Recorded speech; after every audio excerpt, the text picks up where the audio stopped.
السلام علیکم معزز دوستوں، بہنوں، بھائیوں اور بزرگوں۔ میں حافظ صفدر نواز ایڈوکیٹ آپ کو اپنے اسلامی چینل کے اندر خوش آمدید کہتا ہوں، اور گزشتہ کی طرح آج ہم انشاءاللہ دوسرا پارہ سورہ البقرہ کی آیات نمبر 167 تا 171 کی تلاوت، ترجمہ اور تفسیر پڑھنے کا شرف حاصل کریں گے۔ تلاوت شروع کرنے سے پہلے ہم درود شریف پڑھتے ہیں، آپ بھی میرے ساتھ پڑھیں۔ اللهم صل على محمد وعلى آل محمد كما صليت على إبراهيم وعلى آل إبراهيم إنك حميد مجيد. اللهم بارك على محمد وعلى آل محمد كما باركت على إبراهيم وعلى آل إبراهيم إنك حميد مجيد. أما بعد فأعوذ بالله من الشيطان الرجيم. بسم الله الرحمن الرحيم. يا أيها الناس كلوا مما في الأرض حلالا طيبا ولا تتبعوا خطوات الشيطان إنه لكم عدو مبين. إنما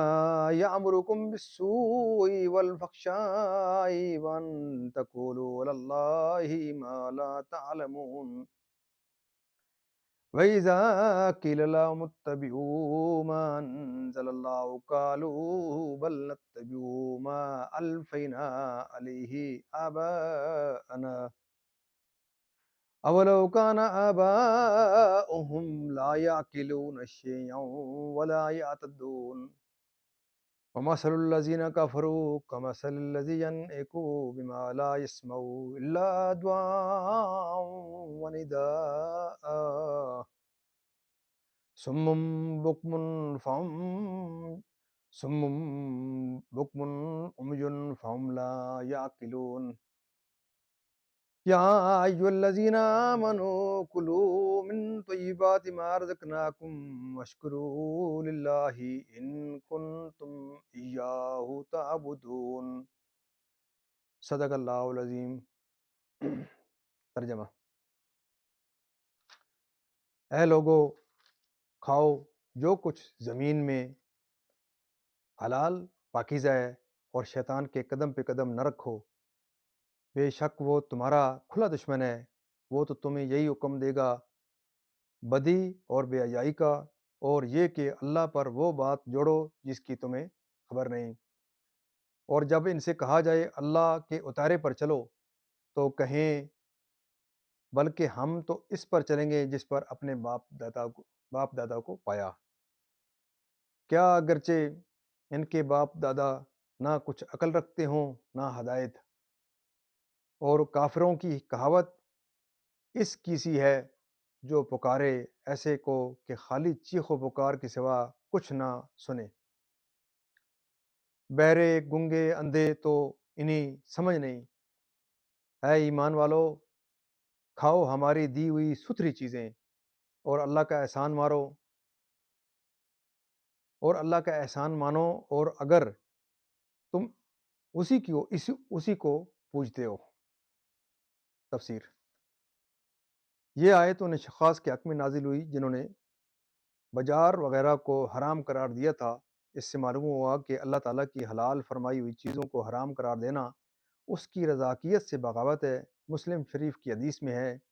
اللہ تعالیٰ فرماتا ہے، جو مال میں اپنے بندوں کو عطا فرماتا ہوں وہ ان کے لیے حلال ہے، اور اسی میں ہے کہ میں نے اپنے بندوں کو باطل سے بے تعلق پیدا کیا، پھر ان کے پاس شیاطین آئے اور انہوں نے دین سے بہکایا، اور جو میں نے ان کے لیے حلال کیا تھا اس کو حرام ٹھہرایا۔ ایک اور حدیث میں ہے، حضرت ابن عباس رضی اللہ تعالیٰ عنہما نے فرمایا، میں نے یہ آیت سید عالم صلی اللہ علیہ وسلم کے سامنے تلاوت کی تو حضرت سعد بن ابی وقاص نے کھڑے ہو کر عرض کیا، یا رسول اللہ، دعا فرمائیے کہ اللہ تعالیٰ مجھے مستجاب الدعوہ کر دے۔ حضور نے فرمایا، اے سعد، اپنی خوراک پاک کرو، مستجاب الدعوہ ہو جاؤ گے۔ اس ذات پاک کی قسم جس کے دستے قدرت میں محمد صلی اللہ علیہ وسلم کی جان ہے، آدمی اپنے پیٹ میں حرام کا لقمہ ڈالتا ہے تو 40 روز تک قبولیت سے محروم رہتی ہے۔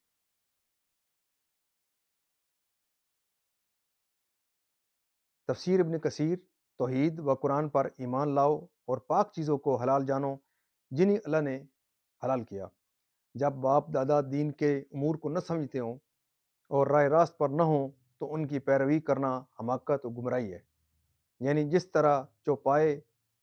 چرانے والے کی صرف آواز ہی سنتے ہیں، کلام کے معنی نہیں سمجھتے، یہی حال ان کفار کا ہے کہ رسول کریم صلی اللہ علیہ وسلم کی صدائے مبارک کو سنتے ہیں لیکن اس کے معنی دل نشین کر کے ارشاد فیض بنیاد سے فائدہ نہیں اٹھاتے۔ یہ اس لیے کہ وہ حق بات سن کر منتفع نہ ہوئے، کلام حق ان کی زبان پر جاری نہ ہوا، نصیحتوں سے انہوں نے فائدہ نہ اٹھایا۔ یہاں تفسیر تمام ہوتی ہے، اور میں اپنے تمام معزز ناظرین، دوستوں، بہنوں، بھائیوں اور بزرگوں سے اللہ تعالیٰ کے دربار میں یہ دعا کرتا ہوں کہ اللہ تعالیٰ ہمیں قرآن پاک کو پڑھنے کی، قرآن پاک کو سمجھنے کی اور سمجھ کر اس پر عمل کرنے کی توفیق عطا فرمائے، اور اسی کلام پاک کے صدقے، حضور پاک صلی اللہ علیہ وسلم کی شفاعت کے صدقے، کہ اللہ تعالیٰ کے دربار کے اندر دعا ہے کہ اللہ تعالیٰ میں قرآن پاک کا سایہ کو، حضور صلی اللہ علیہ وسلم کی شفاعت کا سایہ دن قیامت نصیب فرمائے، اور اللہ تعالیٰ ہمیں حضور صلی اللہ علیہ وسلم کے صدقے، قرآن پاک کے صدقے، جو لوگ پریشان ہیں اللہ تعالیٰ ان کی پریشانیاں دور کرے، جو بیمار ہیں اللہ تعالیٰ ان کو شفائے کاملہ عطا فرمائے، اور جو اس دنیا سے چلے گئے ہیں اللہ تعالیٰ ان کی قبروں کو منور فرمائے، اور اللہ تعالیٰ ان کو جنت الفردوس میں اعلیٰ و بالا مقام عطا فرمائے۔ اور اللہ تعالیٰ سے دعا ہے کہ اللہ تعالیٰ مجھے یہ سلسلہ جاری رکھنے کی ہمت، توفیق اور اپنا فضل و کرم کرے تاکہ میں اس سلسلے کو چالو رکھ سکوں، اور آپ سے یہ استدعا ہے کہ آپ اس پروگرام کو پھیلانے میں آپ ضرور میری مدد کریں، اور آپ کی مدد یہ ہے کہ آپ دوسرے لوگوں کو آگاہ کریں کہ اس طرح کا کوئی پروگرام چل رہا ہے، تو میں یہ سمجھوں گا کہ میرے اور آپ کی شمولیت سے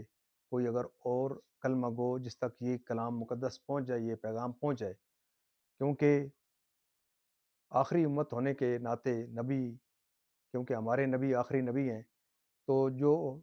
ہماری اس نبی کی جو یہ امت ہے، ہم پر یہ فریضہ ہے کہ ہم اس جو